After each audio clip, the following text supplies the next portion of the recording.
अस्सलामु अलैकुम रहमतुल्लाहि व बरकातुहू। उम्मीद है आप तमाम अहबाब खैरियत से होंगे। आज हम सीखेंगे कि उर्दू में दो किस्म की रा होती हैं। एक किनारे वाली, मैं यहाँ पे ज़रा सा जो रा है मैं वाज़े कर देता हूँ, फिर समझाता हूँ। पहले किस्म की रा ये है कि जिसका किनारा बनता है। दूसरे किस्म की एक रा होती है उर्दू में जिसका किनारा नहीं बनता। हम इसको ढलवानी रा भी कह सकते हैं या तिरछी रा, स्लाइड वाली रा। ये दूसरी किस्म की रा है। ये दो किस्म की रा होती है, एक का किनारा बनता है, दूसरी रा का किनारा नहीं बनता। आज इस वीडियो में हम ये सीखेंगे कि ये रा, ये किनारा कहाँ कहाँ पे बनता है, ये रा कहाँ पे इस्तेमाल होती है और ये कहाँ पे इस्तेमाल होती है। दूसरा ये कि इन दोनों में फ़र्क क्या है। सबसे पहले तो मैं ये बताता चलूँ कि इन दोनों में फ़र्क इन दोनों में ये है, एक का किनारा है एक का नहीं है, एक फ़र्क। दूसरा ये कि जिस रा का किनारा बन रहा है ये लाइन पर आएगी और जिस रा का किनारा नहीं बन रहा, जिस रा का किनारा नहीं बनेगा, स्लाइड वाली रा होगी, वो लाइन से आती है थोड़ी सी नीचे। ये लाइन से थोड़ी सी नीचे आएगी, हमेशा नीचे आएगी, जितना कि दायरा नीचे होता है। ये इन दोनों में बुनियादी फ़र्क हुआ दो किस्म का। इसका किनारा है, इसका किनारा नहीं है। और जिस तरह का किनारा है लाइन पर रहेगी और जिसका किनारा नहीं है लाइन से नीचे। अब ये जानते हैं कि ये वाली रा कहाँ कहाँ पे इस्तेमाल होती है। तो मैं 5-6 हरूफ लिखता हूँ, फिर आपको मैं बताता हूँ कि इनके साथ किस शर्त पर बा और बा की पूरी फैमिली, यानी ते से और ये वाले, ठीक है। दूसरे नंबर पर लिखते हैं जीम को, जीम चीम हे खे, ये पूरी फैमिली, ठीक है। जीम चीम हे खे, ये पूरी फैमिली। इसके बाद काफ किनारे वाला, इसके बाद लाम नून हमज़ा और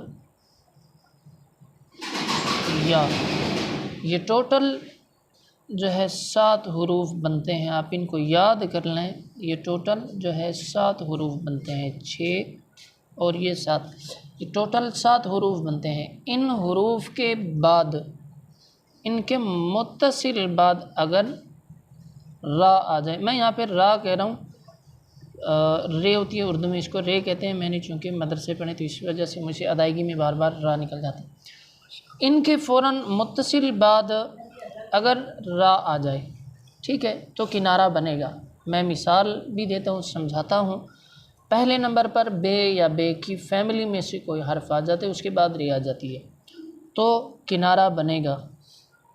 आप पूरी देखें, वरना बाज़ दफ़ा ऐसे होगा कि बे के बाद रे आ रही होती है, किनारा नहीं होता। वो क्यों नहीं होता वो भी मैं समझाता हूँ, इसलिए आप पूरा जो है वो वीडियो को देखने की कोशिश करें। पहले नंबर पर बे है, उसके बाद रे आ जाती है, तो किनारा बनेगा, ठीक है। वही रा आएगी जो इसकी अपनी असली हालत है। किनारा बना, जिस तरह हम लिखते हैं बराअत, लिखते हैं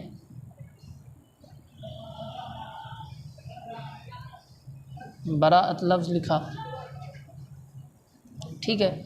और इसकी पूरी फैमिली, यानी यहाँ पे ते भी शामिल है, यहाँ पे जो है से हो गया, ठीक है। ये पूरी फैमिली, सिर्फ बे को हम नहीं लेंगे, पूरी फैमिली के बाद जिस तरह के मैं एक लफ्ज़ लिखता हूँ ना जी, इसके बाद एक लफ्ज़ लिखता हूँ असर, असर लफ्ज़ लिखा मैंने, ठीक है। किनारा बना। मैं लफ्ज़ लिखता हूँ तरबियत, तो देखें ते के बाद रे आ गई, किनारा बन रहा है। ये एक शक्ल है। अच्छा, जहाँ पे किनारा बनता है, अब इस शक्ल को आप याद कर लें कि ये शक्ल बनेगी हर जगह पे। अब लेते हैं हम जीम को, कि जीम या जीम की फैमिली के बाद, यानी जीम का जितना पूरा ख़ानदान है, जीम चीम हे खे और तमाम, इसके बाद अगर रा आ जाती है तो ये वाली शक्ल लगेगी। अब जहाँ जहाँ पे किनारा बन रहा है ये वाली शक्ल लगेगी। ये जो हम बना रहे हैं ये वाली शक्ल, ये शक्ल लगेगी। देखें जीम आ रहा है तो जीम का सिर्फ सिरा हम बनाएंगे, बाकी ये वाली शक्ल, ठीक है। जीम हो गया, अजर लफ्ज़ लिखते हैं, आखिरत लफ्ज़ लिखते हैं, खे बन गया यहाँ से, जो रत लफ्ज़ लिखते हैं, हुर्रियत लफ्ज़ लिखते हैं, ठीक है, आखिर लफ्ज़ लिखते हैं। तो यही शक्ल बनेगी कि जीम का सिर्फ सिरा बनेगा, बाकी वही शक्ल।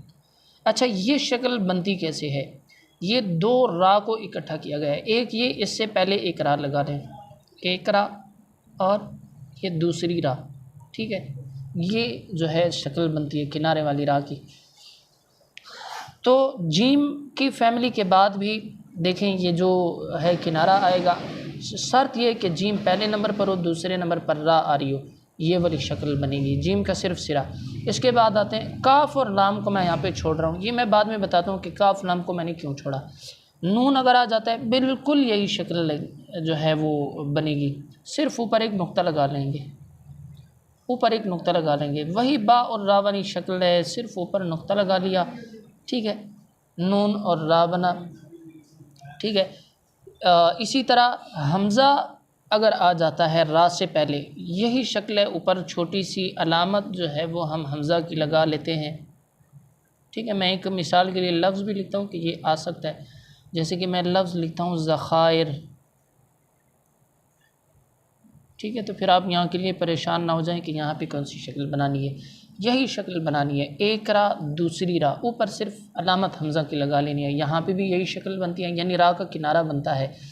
इसके बाद या के साथ भी यही शक्ल है, सिर्फ नीचे दो नुक्ते लगाते हैं, एक रा दूसरी रा, नीचे दो नुक्ते लगाएंगे, ठीक है। बाकी शक्ल वही है जैसे बा के साथ थी, ता के साथ और बाकी हुरूफ के साथ, ठीक है। जैसे कि हम लिखते हैं देर,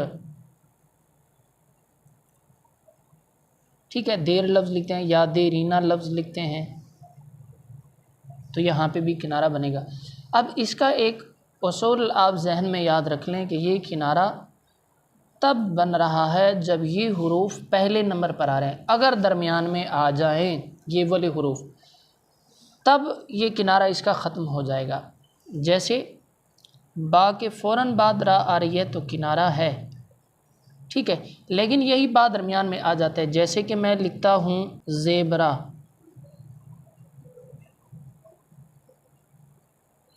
यहाँ पे अब किनारा नहीं है, क्यों नहीं है? वो ढलवानी रा आ गई। क्यों नहीं है?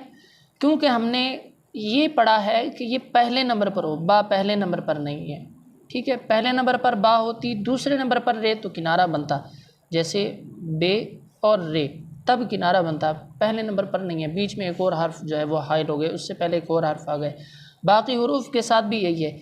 देखें जीम के साथ तो बन रही है, जीम पहले नंबर पर है, उसके बाद रे है, तो जीम और रे किनारा है। लेकिन अगर इनके दरमियान कोई और हर्फ हाइल हो जाए, ठीक है, जैसे कि हम लिखते हैं खैर, अब किनारा नहीं होगा। क्यों नहीं होगा? क्योंकि खा और रा के दरमियान एक और हर्फ आ गया है, तो किनारा ख़त्म। सिर्फ ये दो हर्फी के साथ शर्त है कि पहले नंबर पर ये हर्फ हो, दूसरे नंबर पर रा हो। अब आते हैं कि मैंने काफ और लाम को क्यों छोड़ा था, क्योंकि ये उसूल काफ लाम के लिए नहीं है कि अगर ये पहले नंबर पर हो या दरमियान में हो, नहीं।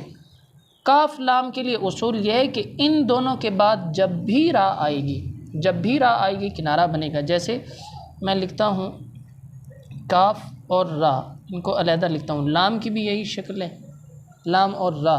लेकिन मैं एक और लफ्ज़ लिखता हूँ, मैं लफ्ज़ लिखता हूँ निगरानी, ठीक है, निगरान, किनारा बना। लेकिन ये उसूल इसके लिए नहीं है, बाकी हुरूफ के लिए नहीं है। क्योंकि देखिए हमने पढ़ा कि या के बाद रा आ जाए तो किनारा बनता है, यहाँ पे भी तो या के बाद रा जो है वो आ रही है, किनारा नहीं है। क्यों नहीं है? क्योंकि हमने पढ़ा कि ये पहले नंबर पर ये वाले हुरूफ होंगे, उसके बाद जब रा आ जाएगी तब किनारा बनेगा। यहाँ पे पहले नंबर पर नहीं है, पहले नंबर पर कोई और हर्फ है। काफ लाम के लिए ये उसूल नहीं है। काफ के बाद जब भी रा आएगी किनारा बनेगा, लाम के बाद जब भी रा आएगी किनारा बनेगा। जैसे कि मैं एक लफ्ज़ लिखता हूँ डीलर, लफ्ज़ में लिखता हूँ, ठीक है, या मैं लफ्ज़ लिखता हूँ टेलर। तो देखिए किनारा बन रहा है। लाम के बाद जब रा आएगी किनारा बनेगा, काफ के बाद जब रा आएगी किनारा बनेगा और लाजमी बनेगा।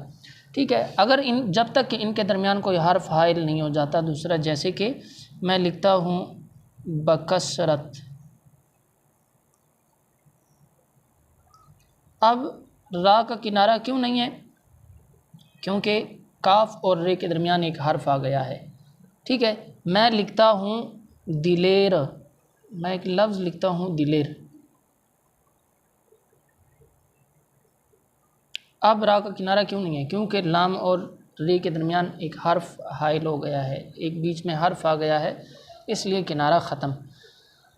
इसके अलावा इन 6-7 हरूफ के अलावा बाकी जितने भी हरूफ हैं उनका किनारा नहीं बनता।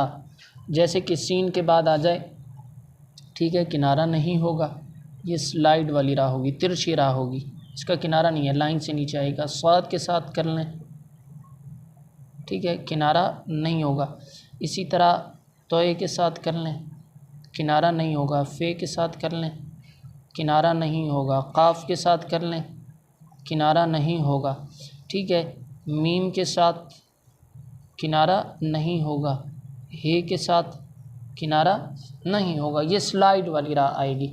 सिर्फ हमने देखें ये पढ़ा कि इन 7 हरूफ के फ़ौरन बाद जब रा आ जाए, पहले नंबर पर ये वाले हरूफ हों, दूसरे नंबर पर रा हो, तो रा का किनारा बनता है। और जिस तरह का किनारा बनता है वो लाइन पर आती है, लाइन से नीचे हम उसे नहीं उतारते हैं।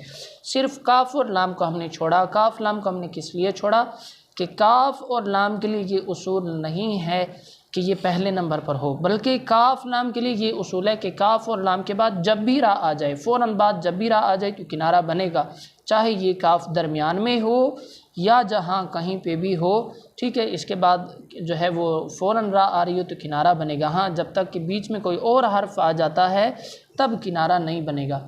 ठीक है, इसके अलावा ये बाकी जो हरूफ हैं इनका किनारा नहीं बनता और ये लाइन से नीचे जो है ये रा आती है। उम्मीद है इंशाल्लाह आपका ये कंसेप्ट क्लियर हो गया होगा कि कौन सी रा कहाँ पे बनती है।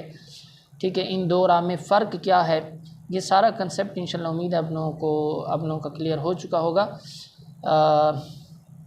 अगर आप लोगों को ये वीडियो पसंद आई है तो आप जो है इसको आगे भी शेयर कर सकते हैं मज़ीद शायकीन के साथ, ताकि ज़्यादा से ज़्यादा लोगों को फ़ायदा हो। मिलते हैं इंशाल्लाह अगली वीडियो में, तब तक के लिए अल्लाह हाफ़िज़।